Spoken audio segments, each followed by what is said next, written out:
Good morning, all of you. Today, we are going to discuss a very important topic in international economics, which is balance of payment.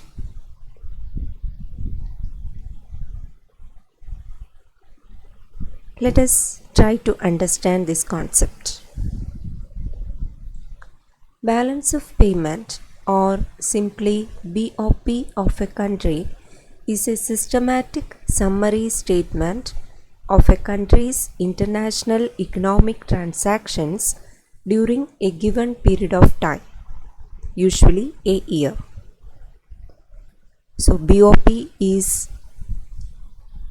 a systematic record regarding the economic transactions of an economy with the rest of the world for a specific time period.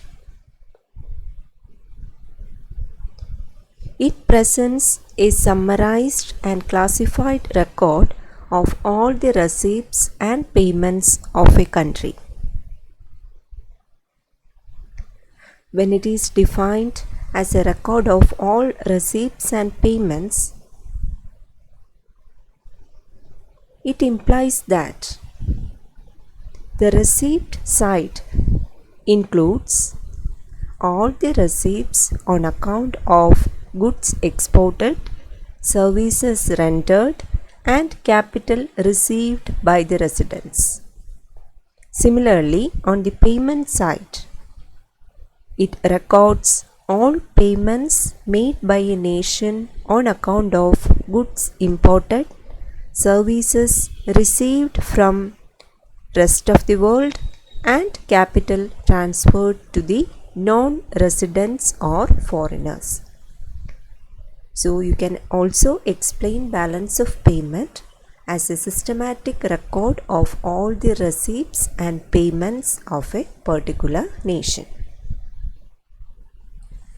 In general, balance of payment of a country records all the economic transactions that take place between the residents of a particular country and the residents of all the other countries of the world during a particular period of time, which is usually taken to be a year.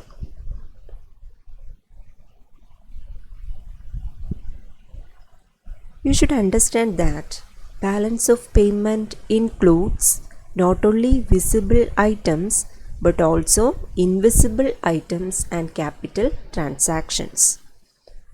So it is not accounting the transaction of goods. When you take economic transaction of a nation, it includes not only the trade of goods but also other economic transactions as well, which are invisible, and also the capital transactions are also included. So BOP includes all the economic transactions. It includes visible, invisible, and capital transactions. So all the transactions involving goods, services, income, and also financial claims and liabilities, as well as one-sided transfers or unilateral transfers. All of these are involved in the economic transactions. To be very specific, the economic transaction recorded in the balance of payment includes these four categories. First one is the visible items. It includes all the physical goods which are imported and exported.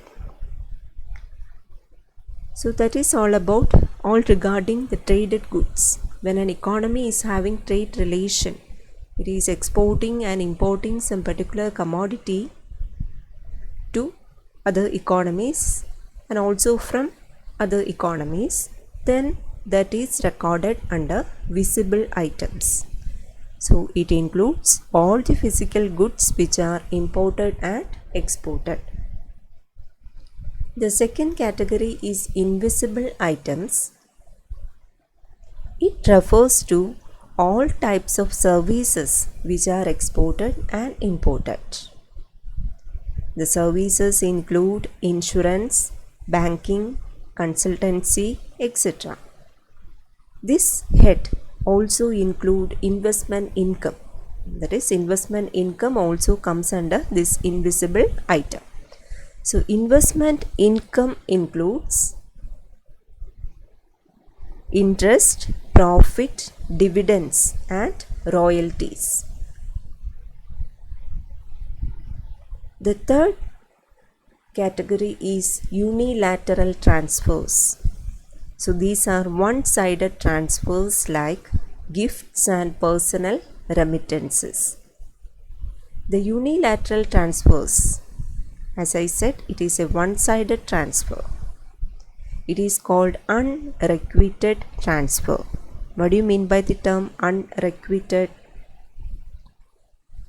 It is a voluntary transfer of money by a government or any other entity of a nation or international organization in which nothing is expected in return. That is, a transaction for which no compensation is expected in return can be called as unilateral transfer or unrequited transfer. For example, foreign aid. If a particular nation is helping another nation, that is a unilateral transfer, since in that transaction nothing is expected in return. Also, military aid, voluntary cancellation of debt, all these are unrequited transfers in which a repayment is not expected. It is a voluntary transfer of money from one side to another. Okay. The fourth component is capital transfers, which include capital receipts and capital payments. So capital receipts may be on account of borrowing or through the sale of assets, and capital payments may be on account of capital repayment and purchase of assets. So we will be looking into detail of all these components when we discuss the structure of balance of payment. For the time being, you just understand that these are the major components which are included in the economic transactions of a nation. So balance of payment is a systematic record which includes the economic transactions of a nation with the rest of the world, and economic transactions include transactions under visible item, invisible item, unilateral transfer and capital transfers.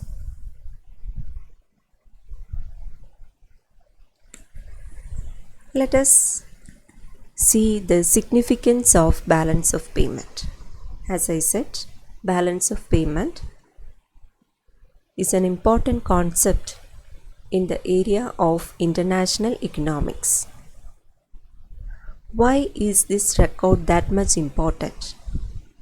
The systematic record of an economy regarding all the economic transactions is that much relevant because of the following points that we are going to discuss.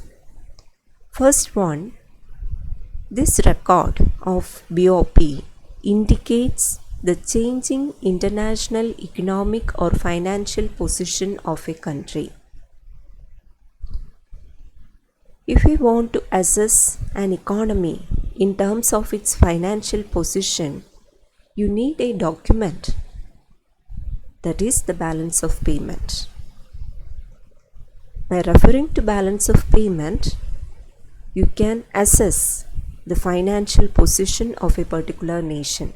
So it indicates the changing international economic or financial position of a country.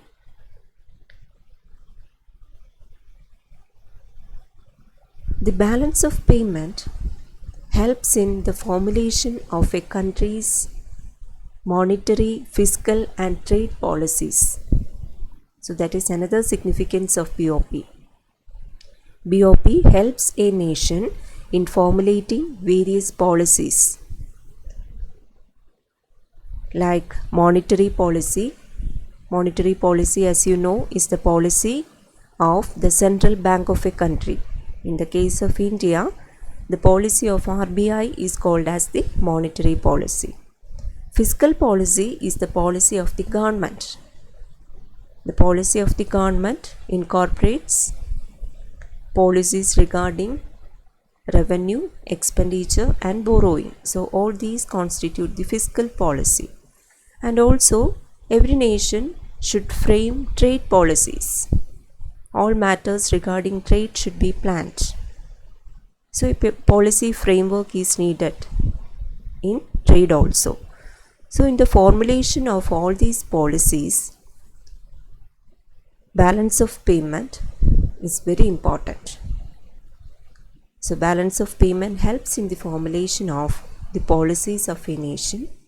Third point, this systematic account helps in determining the influence of foreign trade and transactions on the level of national income of a country. So balance of payment also helps in determining the influence of all the economic transactions upon the national income of a nation. We know that when a nation is engaging in economic transactions, it will be having an influence upon the total national income. For example, if India is exporting some commodities to other economies, actually it is rewarding the national income. We are getting benefited from that economic transaction. When India is borrowing from other economy, again that is rewarding our economy. So all the economic transactions are having an impact on the total national income.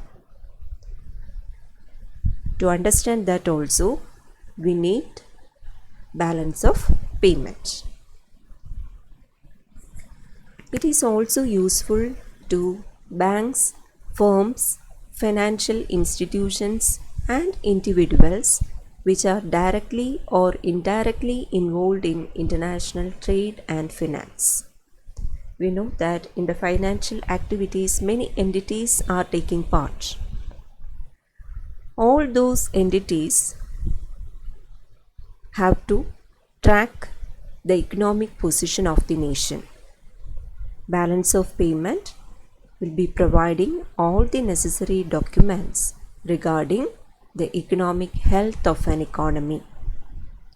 The last point is that balance of payment is an economic barometer of a nation's progress in relation to the rest of the world. So when you want to compare the economic health of an economy with respect to other economies, you can just look into the balance of payment of both countries. So for the comparison purpose also, balance of payment can be used. So it acts as an economic barometer. The barometer, as you all know, is used to measure atmospheric pressure. In a similar way, the economy's pulse can be assessed from balance of payment. How the economy works. What is its position? The financial position of the economy, is it safe or is it in a healthy, is it showing a healthy status? All these we can assess from balance of payment. So that is all about the significance of balance of payment. Next, we are moving on to a very important concept or very important accounting system, that is double entry bookkeeping system that we are making use of in balance of payment. So balance of payment, as all of you know, that it is a systematic record of all the economic transactions. How that record is maintained? How is it done? How a nation is entering the transactions in the balance of payment account. The principle followed is called as double entry bookkeeping system.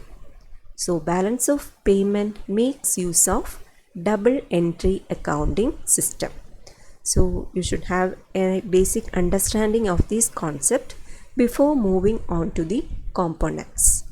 Then only you can understand the various components incorporated in the credit side and debit side.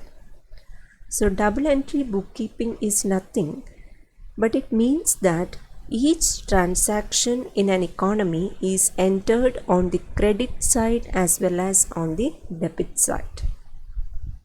So every economic transaction can have a credit and debit side. Compilation of a balance of payment account follows a double entry accounting system where every external transaction is presented by two entries, a credit and a debit, with exact equal values but in opposite sign. Every economic transaction will be entered on the credit side as well as on the debit side. On the credit side, it will be entered positive, and on the debit side, it will be entered negative. It shows that there is an equal value, but with opposite sign will be there in the account. With respect to every transaction, we will be having the exact equal values but in opposite sign. Why we are making use of such a system? The two BOP entries are used to denote the giving and receiving side of external transactions. Simply, in an economic transaction, we know that the entities involved in the transaction, they are at the same time, they are on the giver side and also on the receiver side. So for every transaction, there is a giving side and receiving side, and the BOP wants to account both of these aspects.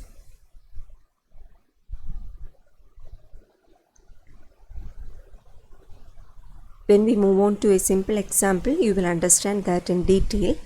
And before that, just understand what is debit and what is credit.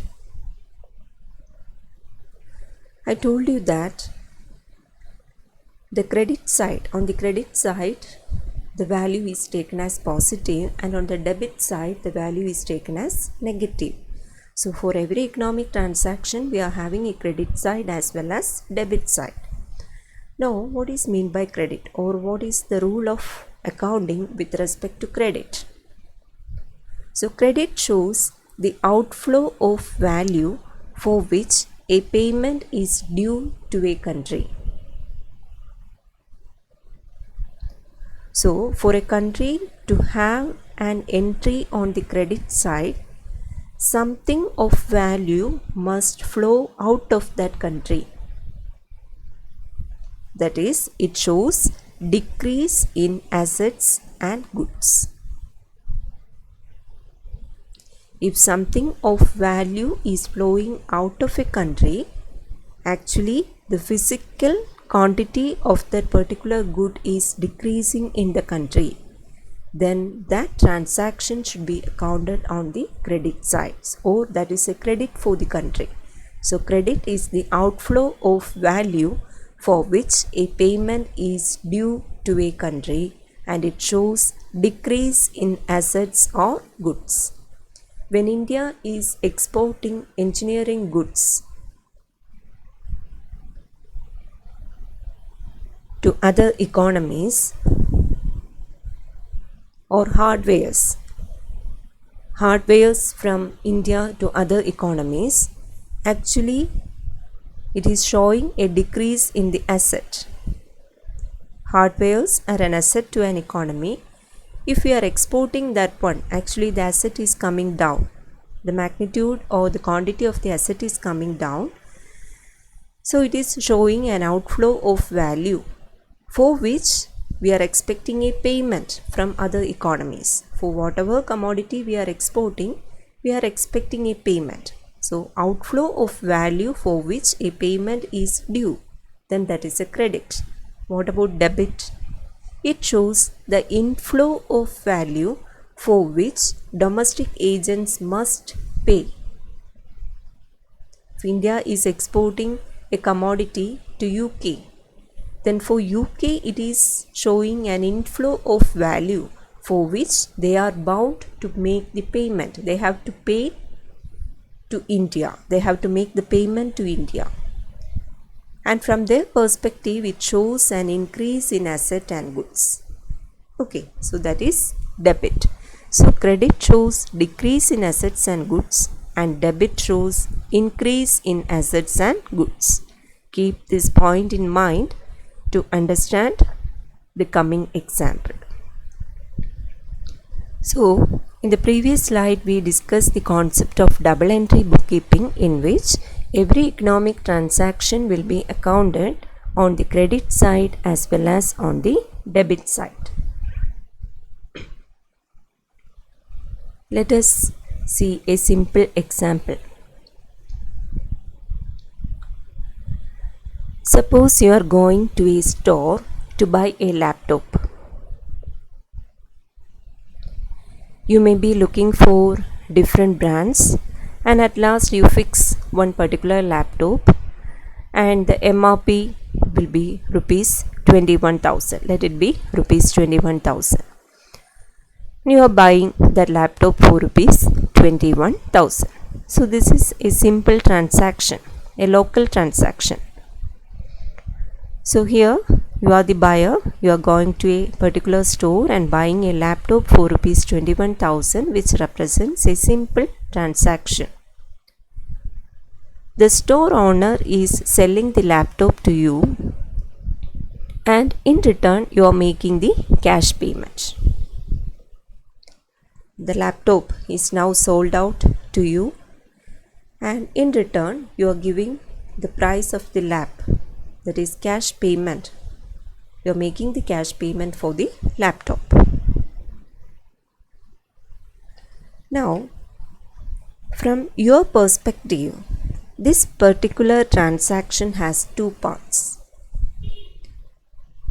Just look from your perspective alone. Just leave the seller now. Take your perspective. From your perspective, this transaction has two parts.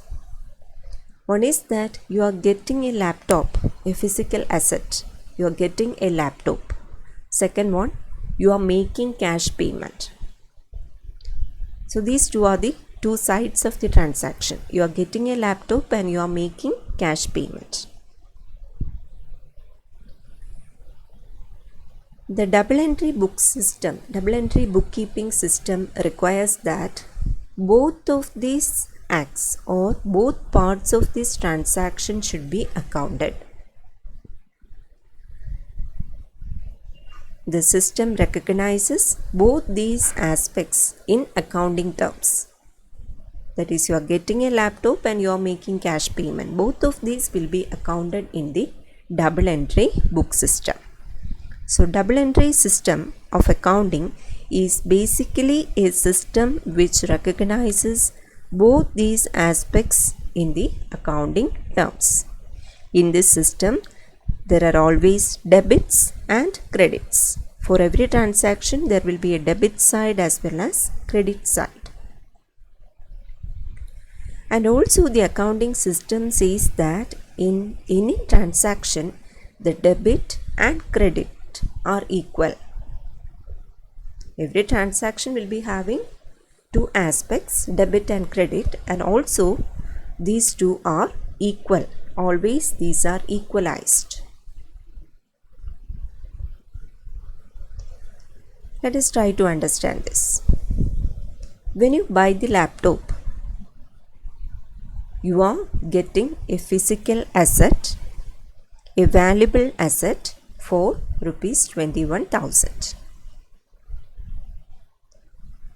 So when that particular activity is completed, that is the laptop is bought, then now you are having that lap with you. You are having a valuable asset with you worth of rupees 21,000.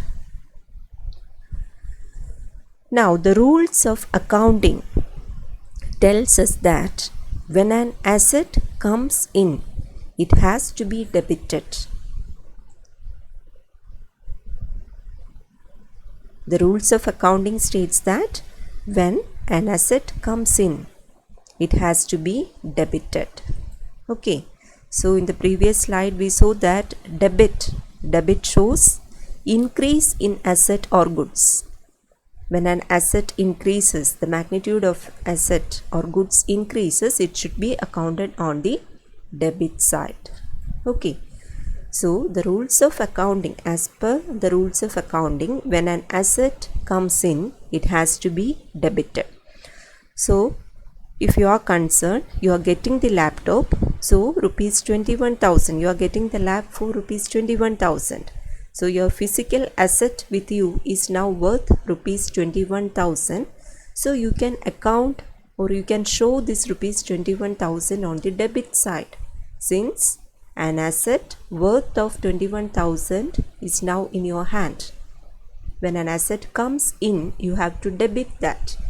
So when you buy the laptop, your debit side will be entered rupees 21,000. You will be making an entry on the debit side, rupees 21,000. Now what is the next aspect? You are making the payment. In the economic transaction that you have involved, you will be making the payment for the laptop. So when you make the payment, the amount of cash with you will go down. Before making payment, you will be having a particular amount with you.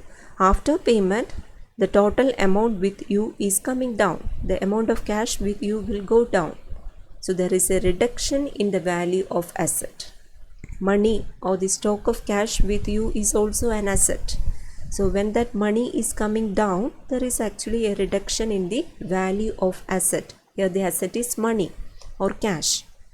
So when cash runs out or when you make the payment, the amount of cash with you will go down and there is a reduction in the value of asset. The accounting rule states that a reduction in the value of asset has to be credited. Earlier, an increase in asset is shown on the debit side. Similarly, a reduction in the value of asset should be shown on the credit side. It is the accounting rule. So according to the accounting rule, a reduction in the value of asset has to be credited. So money goes out of your hand. That amount should be credited in your account. So on the credit side, you have to incorporate rupees 21,000, which is the cash payment which is moving out of your hand. So when the laptop is coming onto your hand, it is an asset, a valuable asset that is coming, so you have to debit it. On the other hand, when you make cash payment to the seller, it is a reduction in the value of asset and you have to credit it. So on the debit side, you will be having rupees 21,000. Similarly, on the credit side, you will be having rupees 21,000. So you are having a credit entry as well as a debit entry with respect to this particular transaction. The transaction is that you bought a laptop and this transaction is having a credit side as well as debit side. So in short, credit is equal to debit. Hope all of you understood the concept of double entry bookkeeping. Every economic transaction should be entered on the credit side as well as on the debit side. That is the matter conveyed by double entry bookkeeping system. Let us take another example in which a good is traded between two economies. Let us take US and China, and suppose United States is purchasing $10 million worth of Chinese goods. We know that in the BOP account they have to maintain double entry bookkeeping, or they are following double entry bookkeeping system. Now you look from the perspective of United States. Double entry bookkeeping requires that the $10 million to be entered on both the credit side as well as the debit side in US.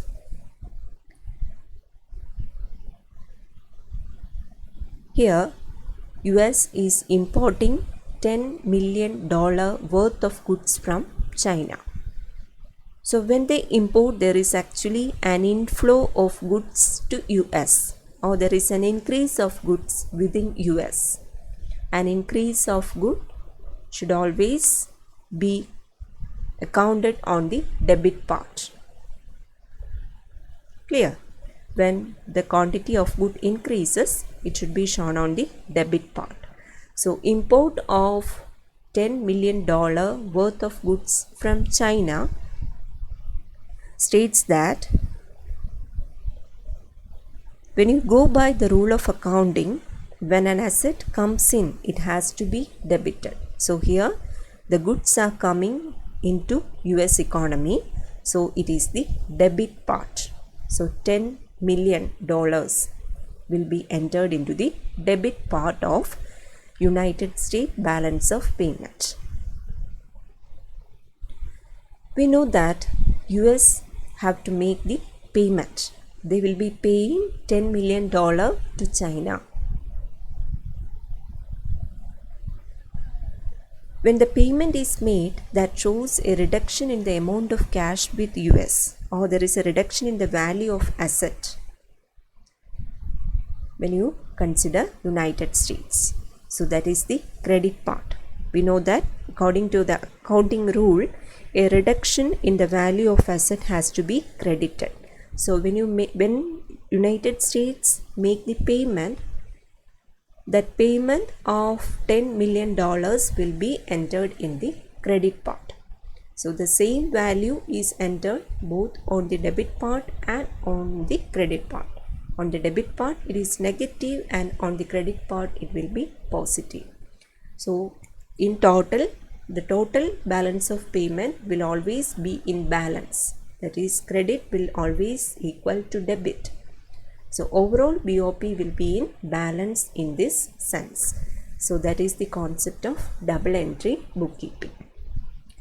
So this is the system that is followed in balance of payment account.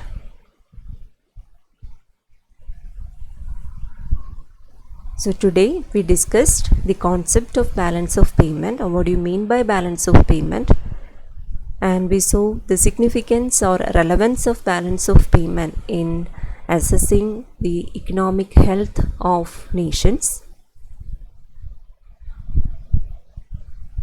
Then we discussed a very important concept in balance of payment accounting, that is the double entry bookkeeping system, which is the system followed in BOP accounting. Hope all of you understood the topics discussed today. In the next session, we will be going on to the structure of balance of payment or components of balance of payment. Thank you.